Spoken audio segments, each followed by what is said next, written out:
Everything you could ever want already exists.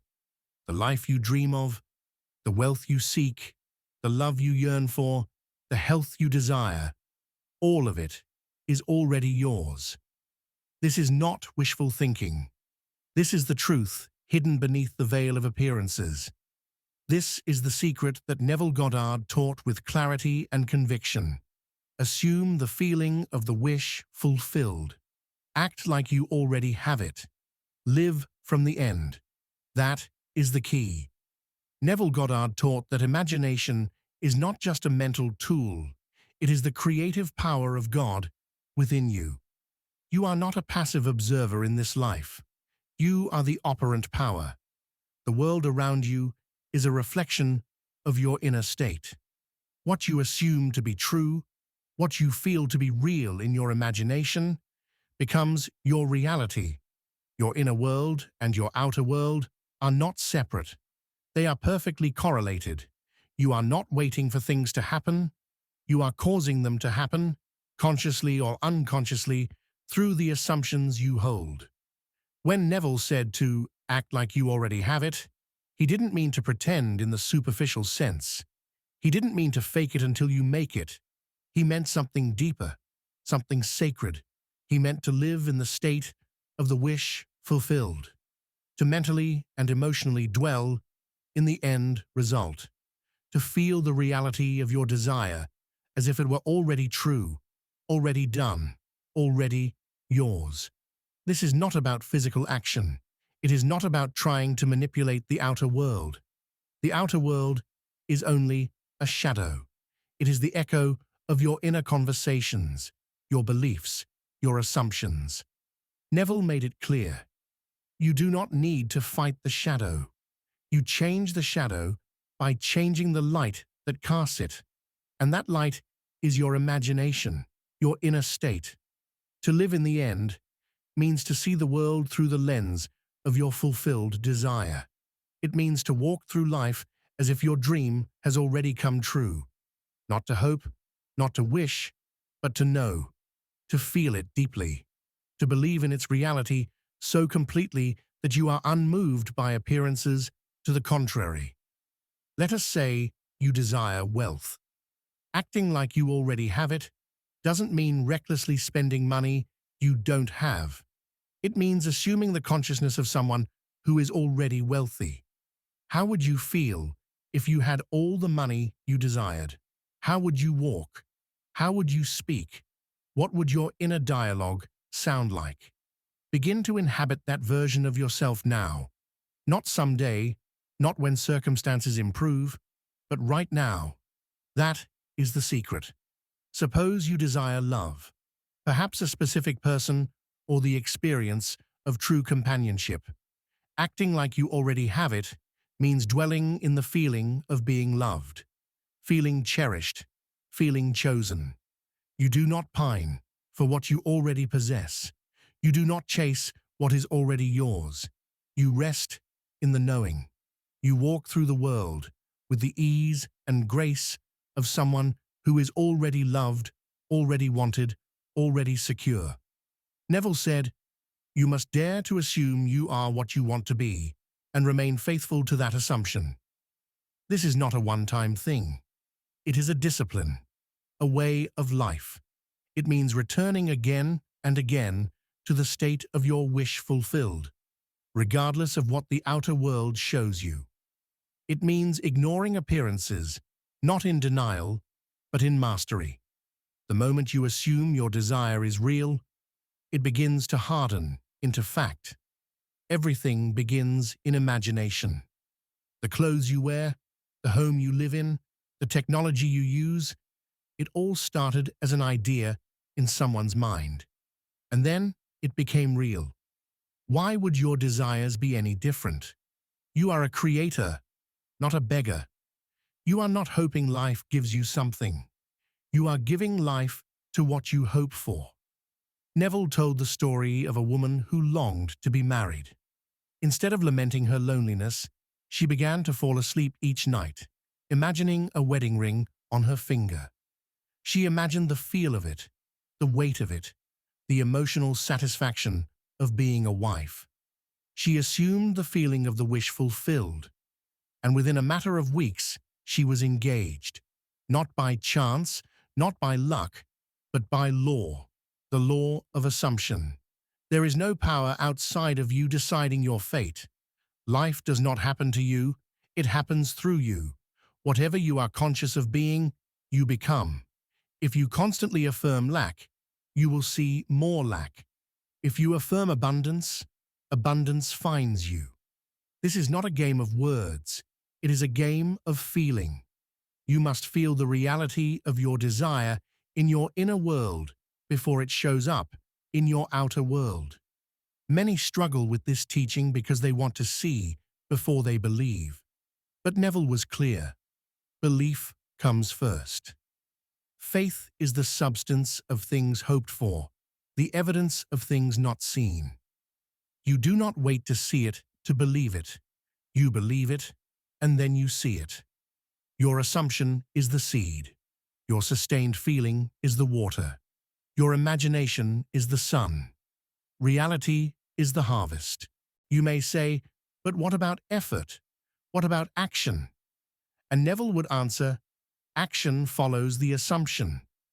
Inspired action is natural and effortless when your inner state is aligned. You don't need to force anything. Life flows from the state you occupy. If you assume you are successful, you will naturally take actions that reflect that belief. If you assume you are healthy, your habits will begin to reflect that state. The change is not from the outside in, it is from the inside out. This is why acting like you already have it is the secret. Because your subconscious mind accepts as true that which you consistently imagine to be true. It cannot tell the difference between what is real and what is vividly imagined, and it is the subconscious mind that shapes your experience. When you impress upon it the feeling of already having what you desire, it begins to arrange the circumstances of your life to mirror that feeling. This is not magic, it is law. Just as the law of gravity does not require your belief to work, the law of assumption operates whether you know it or not. The difference is that when you consciously use it, you begin to live deliberately. You begin to create your life with intention, rather than by default. You stop reacting and start imagining. You stop begging and start assuming. You stop hoping and start knowing. Neville said, change your conception of yourself, and you will automatically change the world in which you live. Who do you believe you are? Not who do you say you are, but who do you feel yourself to be? Your life is always answering that question. If you want to change your life, change your self-concept. Assume the identity of the person who already has what you want. Think their thoughts, feel their feelings, live from their state. Do it faithfully, and your reality will shift. This is not about fooling yourself. It is about discovering your true power. The power to choose your inner state regardless of circumstances. To declare, I am, even when the world says you're not. To walk by faith, not by sight. This is the path of the Master, the Creator, the awakened soul. You do not need to know how your desire will manifest. The how is not your job. Your job is to assume the end, to live in the end, to dwell in the feeling that it is already done. Trust the bridge of incidents. Trust the unfolding. Trust that imagination creates reality, and that your desire is a divine seed placed within you for a reason. Every desire you have is a preview of what is possible, not a tease, but a promise, not a fantasy, but a future waiting for your assumption. So ask yourself, what would the version of me who already has it feel like right now? What would I believe? How would I carry myself? Begin there. Begin now. Do not wait for permission. Do not wait for evidence. Do not wait for the world to change. You are the change. You are the cause. Begin to act, think, feel, and live as if it is already yours. Because in the eyes of your imagination, it is. Assume the feeling of the wish fulfilled and persist in that assumption. When doubts arise, return to the end. When fears creep in, return to the end. When nothing seems to be happening, return to the end. The end is the beginning. Live from it, not toward it. And remember, you are not creating something from nothing. You are selecting from the infinite possibilities that already exist. You are moving through states of consciousness. The state you occupy determines the world you experience. Choose wisely. Choose boldly. Choose now. You might wonder, but what if I assume and nothing happens? That question itself reveals a state of doubt, a state of waiting and testing. But this is not a test. It is a knowing. The truth is, something always happens. The moment you assume a new reality, something begins to move, whether you perceive it or not. Your assumption sets unseen forces into motion. People, events, and circumstances begin to rearrange themselves around your new state of being. Neville often reminded his students that delay does not mean denial. Just as a seed planted in soil takes time to sprout, your assumption requires persistence and faith. You don't dig up the seed every day to see if it's growing. You water it, you believe in it, and you let it unfold in divine timing. It is the same with your desires.